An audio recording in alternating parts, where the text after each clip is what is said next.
Hey, what is going on, guys? Welcome back to another video. So it's Thursday, and every single Thursday on this channel, we do a set of draft grades where we go through a certain draft and grade the top 10 based on how good of players they are or were and where they were drafted. You obviously expect something different at first 10th overall. We started with 2020. We've worked our way all the way down to the 2015 draft, widely regarded as the best draft of the last 20 years, maybe going to end up the greatest draft of all time, rival like a 2003 draft. And when looking at this draft, there ain't going to be any low grades for the most part. You got McDavid, Eichel, Strome, Marner, Hanifin, Zaka, Provorov, Werenski, Meyer, and Rantanen. So when your worst player is probably Ivan Provorov right now, that is a special draft. That is a special top 10. I'm fortunately not going to be giving out any Ds or Fs like I usually do, at least one bust per draft. Not the case with the 2015 draft. So let's dive into it. And again, this isn't solely based on how their career went with the team that they were drafted. You look at a Dylan Strome there, he wasn't drafted by the Washington Capitals. He was drafted by the Arizona Coyotes, and he wasn't that successful with the Arizona Coyotes. But I'm just looking at how good of a player he turned into. Because with the Coyotes, he's like a D or D minus, but not a D or D minus player right now. So without further ado, let's get into it. Up first, Connor McDavid. I guess he gets an A+.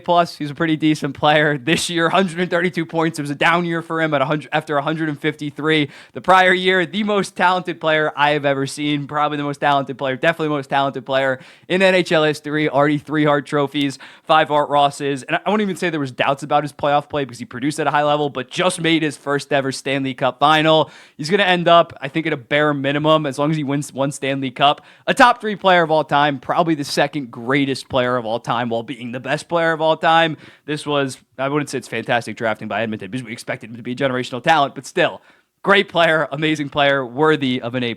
Now, when looking at second overall, it actually is a serious debate what to give Jack Eichel, but I think I'm going to end up giving just an A. When looking at Jack Eichel, he is that franchise center, top 25 or 15 to 25 player in the entire NHL when healthy. But at second overall, you do expect kind of a franchise player. That is depending on the draft. Some drafts were stronger than others. Jack Eichel was expected to be a franchise guy. But when looking at it, you expect a high-level player. And Jack Eichel has delivered on that. Hasn't had, besides maybe that 2020 regular season, where he was that top 10 player in the entire NHL. And he has been injured a little bit. So I can't quite go an A+.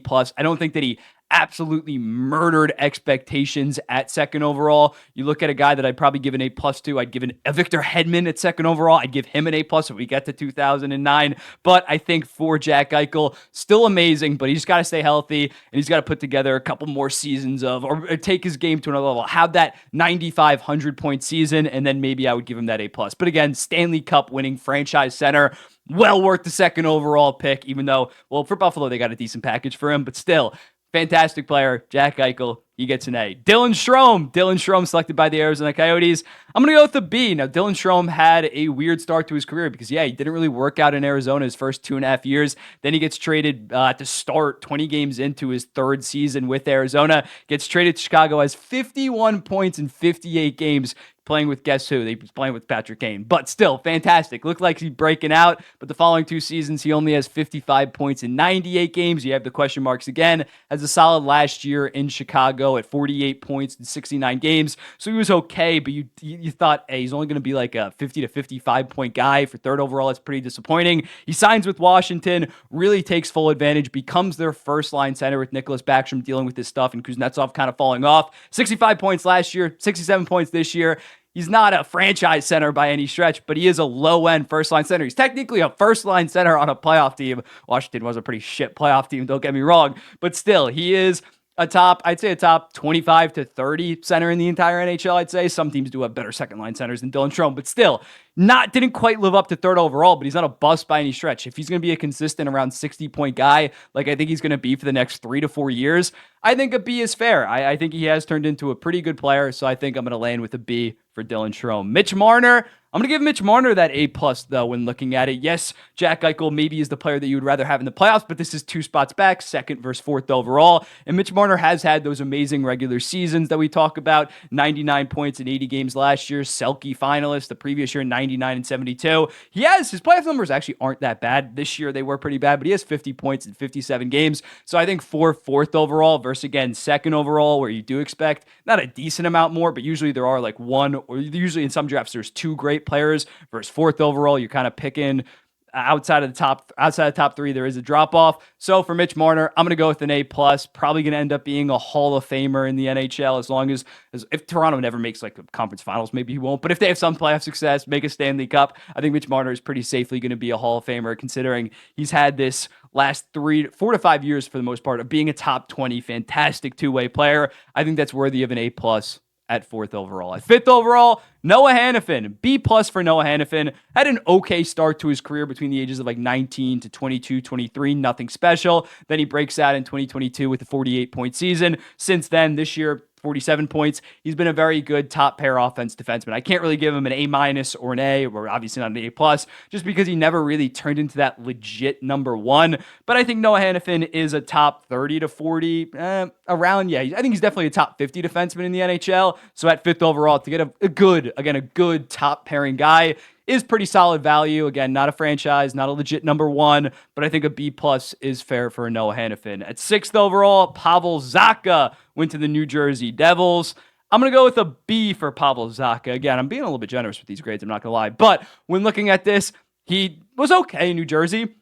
He was a solid like 40 to 50 point pace guy, but then he gets traded to Boston, 57 points, then 59 points. He's really found his groove. And similarly to Dylan Strome, he's technically a first line center, at least he's the 1A or 1B to Charlie Coyle, but he's really found his groove in Boston and looks to be a solid 60-ish point guy. So at 6th overall, you expect a first or a very, very good second liner. And I think that kind of is what Pavel Zacha is at this point. Yes, maybe he's never going to be a star. Definitely not going to be a star, but he can be a very, very capable first line center for an actual pretty good team. And the Boston Bruins were a very good team this year at 109 points. Pavel Zacha, I'm going to go with the B. Probably would have been like a C minus 2 years ago, but he's really developed his game and just has more opportunities in Boston. Very good on Pavel Zacha to continue to develop. Ivan Provorov, he's going to get the worst grade. He's going to get a B minus, which still isn't that bad. When looking at Ivan Provorov, when he at 21 years old, he had 17 goals, 24 assists, solid defensive numbers while blocking 169 shots, 148 hits, playing 24 minutes a night. We thought that this guy was going to be Philly's future number one defenseman, but the defensive numbers just continue to plummet since then. He's been able to eat minutes, but he's just not that effective of a two-way guy. Doesn't offer a ton of offense anymore, has not got him back to the 40-point mark, as well as his defense falling off. And in Columbus, nothing special, a decent second pair guy. It's going to be very interesting to see what his next contract looks like. But Ivan Provorov, okay second pair guy, probably shouldn't be playing the minutes that he does. He'd be more effective only playing 19, 20 minutes a night. But when looking at him, based on he did have a pretty good start to his career, I think a B minus is fair. I think he's going to be an okay second pair guy for the next 3 to 4 years. In his first couple years, he was a top pair, borderline, legit number one defenseman. Ivan Provorov, you get a B minus. If that's the worst grade in your top 10, that is freaking disgusting. But at 8th overall, we got Zach Werenski. He burst onto the scene as a rookie at 19 years old, had 47 points, finished third in the goddamn Calder, and even got Norris votes in that season. And basically since then, although he hasn't really been able to stay healthy the last 3 years, his last 3 years, 2 seasons ago, he had 48 points in 68 games, solid defensively. This year, 57 and 70 on a pretty dog shit Columbus team. Just a 6'2", 215-pound ideal number one defenseman. I think when he is healthy, he can have a legit argument of being a top 15 defenseman in the entire NHL. Again, the numbers that he has put up, both offensively and defensively, on bad teams, especially of late. And he was their number one defenseman back even when they made the playoffs, won the playoff round in 2019. I'm a big Zach Werenski guy. He's American, and I watch him a lot in the Metro Division. I think he is very underrated. As a result, he gets an A. Not quite an A+. Probably have to be a legit top 10 defenseman to get an A+, still within the top 10, but an A is fair for Zach Werenski. Timo Meier also gets an A when looking at it by his third season in the NHL in San Jose. Already had 30 goals, 36 assists, 66 points, while throwing over 100 hits. This guy is that physical two-way winger, solid defensively. And in the last two seasons with San Jose, he had 35 goals, 41 assists, 76 points. Then he had 31 goals in 57 games before getting traded to the Devils. It did take him a while to adjust the New Jersey Devils. He wasn't great for them right out of the gate or even to start this season. But in his last 32 games this year, he had 19 goals, 14 assists for 33 points.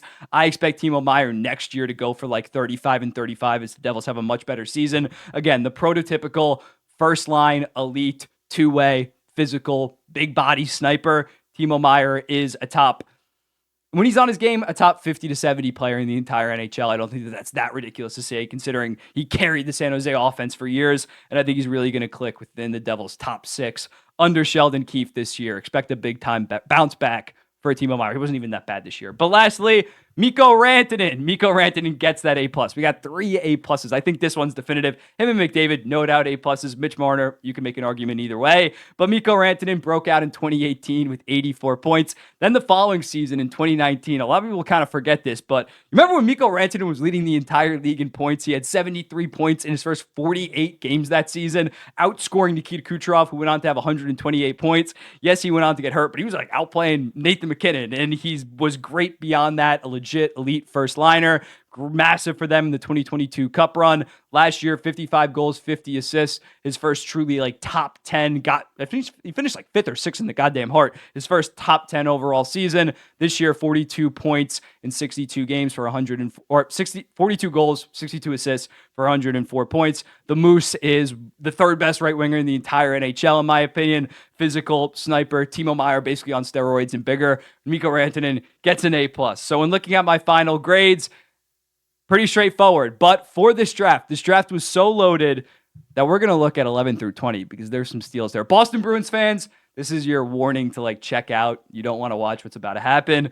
But we're going to go 11 through 20. Lawson Krause, he's developed into a solid like 20 and 20 physical presence. So I'm actually going to give that a B- for the Florida Panthers there. Denis Gurianov, he had a couple good years, but nothing really special right now. I'll go with a C for that. Zabril, that's got to be a D. Jake DeBrusk, he gets a B+, though. He developed into a very good player. Zachary Session, I'm going to botch that name, but he gets an F. Matt Barzal, A+. It's 16. These 3 guys, A+, just considering it's mid to late teens. Evgeny Svechnikov, didn't really pan out. I'll give him a D. And then Joel Eriksson also gets an A+ at 20th overall. So yeah, let me know in the comments. What do you think about these grades? Who would you move up? Who would you move down? Should I have given out the 3 A+? And I'll be seeing the next one.